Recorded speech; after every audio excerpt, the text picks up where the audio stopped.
Parliament సభ్యుడిగా ఉంటే, party working ప్రెసిడెంట్గా ఉంటే, ఎవరో జర్నలిస్టు డ్రోన్ను ఎగిరేసి వాళ్ళ విలాసవంతమైన బంగ్లాల వివరాలు తీసుకొచ్చి నాకు అందిస్తే వాటిని పత్రికలకు విడుదల చేసిన పాపానికి నన్ను అక్రమ కేసులు పెట్టి అదే చర్లపల్లి జైల్లో డిటెన్షన్ సెల్లో పెట్టారు అధ్యక్ష.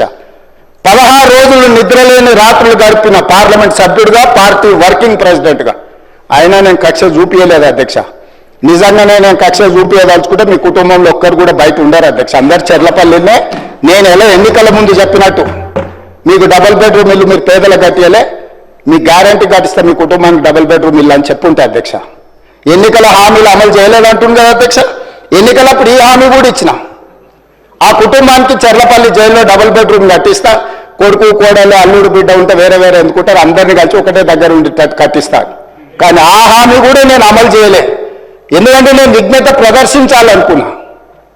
ఈ అధికారం ప్రజలు ఇచ్చింది ప్రజల సంక్షేమం కోసం, తెలంగాణ రాష్ట్ర అభివృద్ధి కోసం, పారదర్శకమైన పరిపాలన అందించడం కోసం నాకు అధికారం ఇచ్చిండ్రు. ప్రజలు ఇంత పెద్ద అధికారాన్ని, ఇంత పెద్ద బాధ్యతని ఈ వయసులో నాకు అప్పచెప్పింది నా కోపం కోసమో, లేకపోతే నన్ను నా పట్ల వాళ్ళు వ్యవహరించిన విధంగానే వాళ్ళ పట్ల నేను వ్యవహరించడానికి ప్రజలు నాకు అధికారం ఇవ్వలేదని విచక్షణను ఉపయోగించి ఈరోజు కూడా వాళ్ళ మీద ఇంతవరకు అక్రమ కేసులు పెట్టలేదు అధ్యక్ష. కానీ సొంత పార్టీ ఆఫీసులో కూలీ మనుషులను తెప్పించి రికార్డ్ చేయించి పచ్చి బూతులు మీరు తిట్టిస్తే కూడా చంపలు వలగొట్టేంత శక్తి ఉన్న సంవయనంతో ఊరుకున్న అధ్యక్ష. ఎవరైనా బజార్లో ఏదైనా మాట్లాడితే మాట్లాడిన దాన్ని కూడా సెన్సర్ చేస్తాం. బూతులు మాట్లాడినప్పుడు ఒక బీప్ పెడతాం అధ్యక్ష, టెలికాస్ట్ చేయొద్దని. కూలీ పైసలు ఇచ్చి కిరాయి మనుషులను పెట్టించి మీరు పచ్చి బూతులు మాట్లాడిచ్చినా నేను ఏమాత్రం కూడా కక్ష సాధింపు చర్యలకు పాల్పడలేదు అధ్యక్ష. కాబట్టి ఈరోజు మేమేదో కక్షా చర్యలకు పాల్పడుతున్నట్టు, మేము కక్షా చర్యలకే పాల్పడితే ముఖ్యమంత్రికి ఉన్న విశేషమైన అధికారాలతో మీరు ఒక్కరైనా బయట ఉండేటోళ్ళ.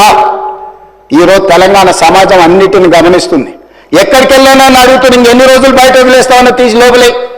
అసలు నువ్వు లోపలేస్తావనే కదా నీకు ముఖ్యమంత్రి పదవి చేసింది, నువ్వెందుకు ఇట్లా సమయం పాటిస్తున్నావు లోపలేయమంటే కూడా నేను ఏ రోజు కూడా అటువైపు పోయలేదు అధ్యక్ష. అదేవిధంగా ధనిక రాష్ట్రం, మేము హామీలను అమలు చేసినాం. ఇక మేము సత్యహరిచంద్రుడు కూడా మమ్మల్ని చూసే నేర్చుకోవాలి, ఆయన కూడా మమ్మల్ని ఆదర్శంగా తీసుకోవాలి. ఇట్లా మాటలు మాట్లాడుతుంటే పర్వాలేదు, వాళ్ళ గొప్పతనాలు వాళ్ళు చెప్పుకుంటే నా ఇప్పు నువ్వు గోకు, నీ ఇప్పు నేను గోకుతా అనే పాలసీలో వాళ్ళ గురించి వాళ్ళు గొప్పలు చెప్పుకుంటా అంటే నాకు అభ్యంతరం లేదు.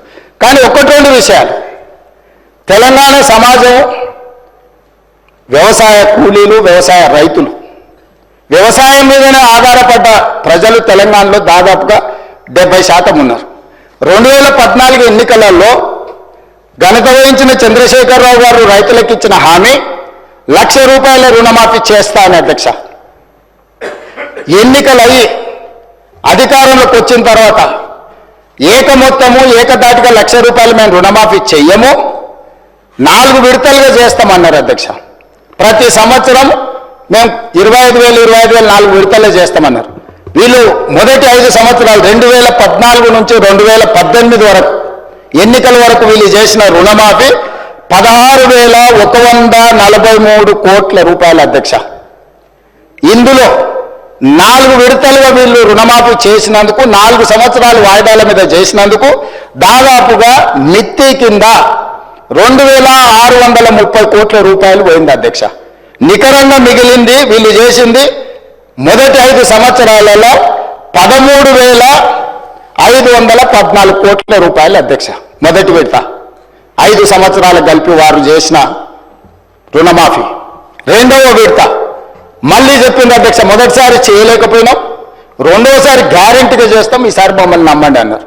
సరే, ప్రజలు తెలంగాణ వాళ్ళు మంచోళ్ళు, మొదటిసారి పాపం కొత్తగా వచ్చిన రాష్ట్రం ఇప్పుడిప్పుడే సంసారం మొదలు పెట్టారు, రెండోసారైనా ఇచ్చిన మాట నిలబెట్టుకుంటారు కదా, మొదటిసారి చేసిన తప్పు చేయడానికి ప్రజలు రెండోసారి కూడా వాళ్ళని కనుకరించారు, వాళ్ళకి అధికారం ఇచ్చింది అధ్యక్ష.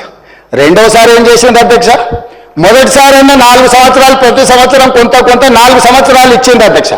రెండోసారి 4 సంవత్సరాలు ₹1 ఇవ్వాలి అధ్యక్ష. ఆఖరి సంవత్సరంలో వాళ్ళు చేసిన రుణమాఫీ ఎంత అంటే 21,35,557 మంది రైతుల అధ్యక్ష. రైతుల నెంబర్ మళ్ళొకసారి వినండి అధ్యక్ష. 21,35,557 మంది రైతు కుటుంబాలకు 11,909 కోట్ల రూపాయలు రుణమాఫీ చేసిండ్రు అధ్యక్ష. ఎప్పుడు 4వ సంవత్సరంలో. ఈ 11,909 కోట్ల రూపాయల రుణమాఫీలో మిత్తి కింద 8,515 కోట్ల రూపాయలు పోయింది అధ్యక్ష. కొండ నాలుకకు మందేస్తే ఉన్న నాలుక ఊడిపోయిందని వీళ్ళు 11,909 కోట్ల రూపాయలు రెండో విడత 4 సంవత్సరాల తర్వాత రుణమాఫీ చేస్తే 4 ఏళ్ళు వీళ్ళు సున్నా రుణమాఫీ చేసినందుకు మిత్తి కింద 8,515 కోట్ల రూపాయలు పోయింది అధ్యక్ష. రెండు కలిపి 10 సంవత్సరాల వాళ్ళ పరిపాలనలో 2 సార్లు అధికారాన్ని ప్రజలు వాళ్ళకు అప్పచెప్తే రెండోసారి 3,394 కోట్లు, మొదటిసారి చేసిన రుణమాఫీ 2 కలిపితే 10 సంవత్సరాలలో 16,908 కోట్ల రూపాయలు వాళ్ళు రుణమాఫీ చేసిండ్రు అధ్యక్ష.